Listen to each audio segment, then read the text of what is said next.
The southern counties of England are some of the driest and hottest parts of the country. So when garden designer Jane Gates moved into this converted barn with 2 acres of land back in 2017, she wanted to include a drought-tolerant garden.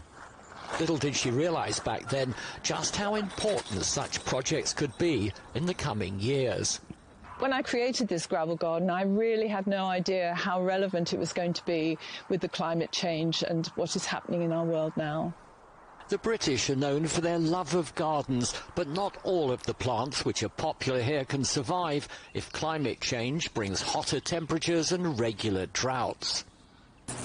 What are your top tips for drought-tolerant plants? The artichoke is fantastic, grows tall, loves the Mediterranean climate and heat. And you can eat it? You can, absolutely. The lavender, again, a Mediterranean plant, but tolerates dryness. Other plants include white-flowered gaura, the herb oregano, and the butterfly-loving verbena. But keeping the soil moist doesn't come cheap. So there's a membrane under here. There is. Gates had to lay a rubber membrane over the soil, then cover it with gravel to help keep in the moisture. So far this year, she hasn't had to water this part of the garden at all.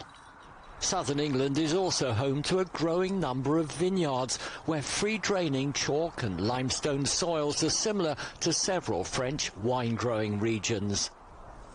The warmer weather brought on, it's believed, by climate change is helping to improve the quality of English wine.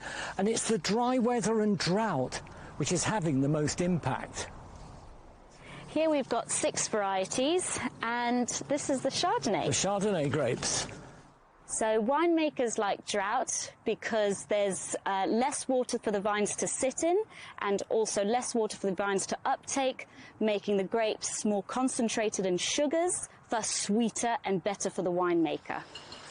Stoppen Vineyard produces around 35,000 bottles of wine a year.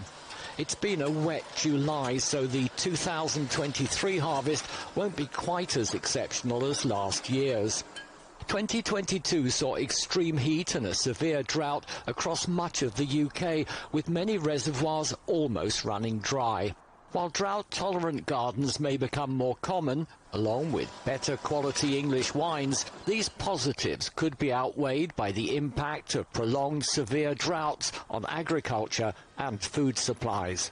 Michael Voss, CGTN, West Sussex.